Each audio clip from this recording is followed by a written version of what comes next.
welcome back to another video. If you are new here, then welcome. My name is Caroline and it is so nice to meet you.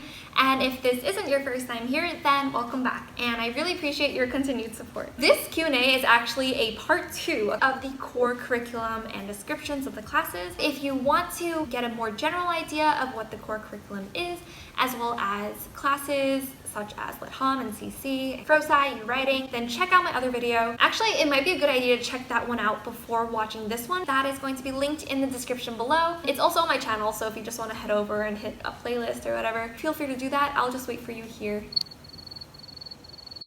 So I have a lot of notes for you guys, so I'm just going to check on my laptop and feel free to follow along.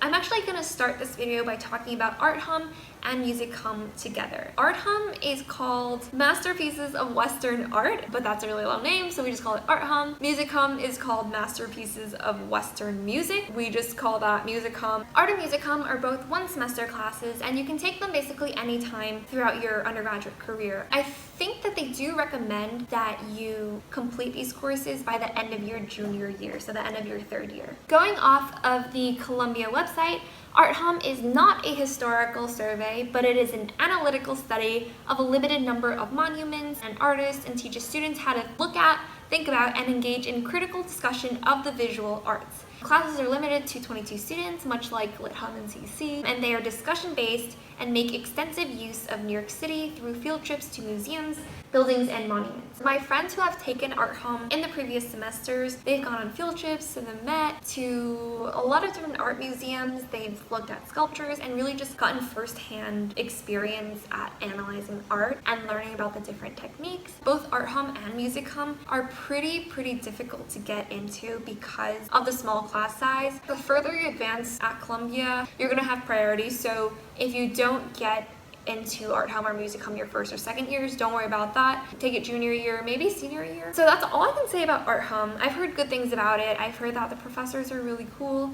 I've also seen on Instagram some people posting stories about how their professors have like end of the semester parties, so it really looks like the classes are very close-knit, so I'm excited for Art Hum.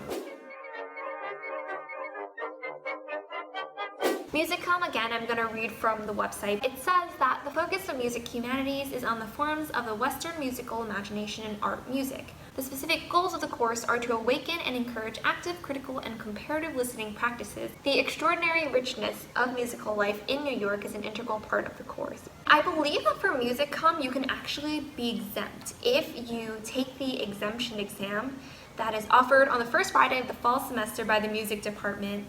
I think it's a really tough exam to pass though. So I am going to move on to the global core. The global core is going to be the first more general requirement we'll talk about on this channel today. Prior courses that I discussed are courses that all Columbia College students have to take. And these ones, for the global core requirement, you can actually choose from a list of approved classes. So because a lot of the required courses for the core curriculum in Lit Hum and CC and Art Hum and Music Hum, we're talking about Western culture and Western literature and Western philosophy. The global core is really meant to allow you to broaden your horizons and to really focus on not only Western society, but also society as a whole globally. On the website, it says that courses in the global core typically explore the cultures of Africa, Asia, the Americas, and the Middle East in a historical context. Some examples of classes that can fulfill the global core include masterpieces of Indian art and architecture, primary texts of Latin American civilization, mythology of East Asia, history of the modern Middle East, theater traditions in a global context, and even religion and the history of hip-hop. So these are a lot of really cool courses. You have to make sure that they are, I guess, offered in the semester that you're hoping to take them, because sometimes they aren't taught in every semester and you get to choose which ones you want per semester, so just keep that in mind. Alright, so after the global core, let's move on to the science requirement. So the science requirement is basically Phys Ed, Frontiers of Science, plus 2 additional one-semester science courses. So you can take this anytime as long as it is before you graduate. Personally, I took Phys Ed my first semester, And my 2 general chemistry courses my first semester already fulfills this requirement. I also took multiple other science courses, but you don't need to for this requirement. And so don't worry too much if you're not a science person. One of my non-science major friends actually took physics for poets. Now, you don't have to be a poet, but if you're a non-physicist, that could be a physics class for you. There's a lot of cool science courses as well. So you just need 2 of them plus foci. Ooh. Almost done. This is the second to last Gen Ed requirement for Columbia. It is the physical education requirement. Woo! You can take your PE requirements anytime as long as you take 2 one-semester courses. And you also have to fulfill the swim test. At the engineering school, you don't have the swim test, but for Columbia, this is a relatively quick test depending on how fast you swim. It is 3 pooling, so 3 laps, 75 yards, and I think you can take it anytime throughout your 4 years. Some people like to take it during NSOP, some people like to wait until the last few months of senior year to do it, but just make sure you do it so you graduate. For Phys Ed, there's a lot of different classes that you can choose from. So I actually took yoga one semester, and I'm hoping to take maybe swim? We'll see. If you don't want to do the swim test, or if you don't have a background in swimming, you're not comfortable swimming, you can take a one-semester swim course, and that can fulfill the swim requirement as well.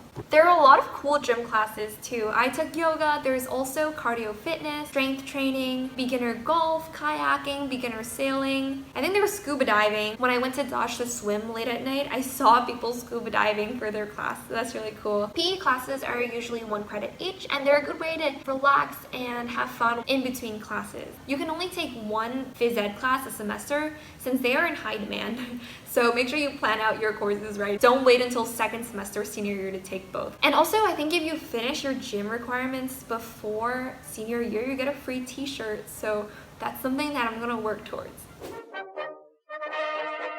Woo! We are up to our final Gen Ed requirement for Columbia, which is the foreign language requirement. So for the foreign language requirement, Columbia requires you to take 4 semesters of a language or the equivalent, and you can take these anytime during your undergraduate years.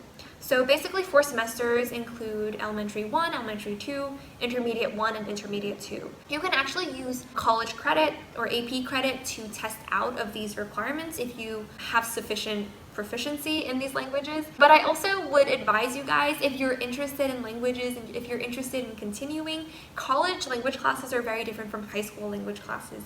There's a lot more text reading, there's a lot more individual learning, and so I would recommend, if possible and if you're interested, to take an advanced level language class at Columbia. They seem more intimidating than they are because like advanced, I might need to be fluent for those classes, but that's not necessarily the case because there are classes for native speakers and there are classes for non-native speakers. The professors are really nice and they understand that people come from different backgrounds and will take that into consideration when they're teaching you. More information on foreign language requirements, on testing out of it, about placement tests will be linked down below, and that is it.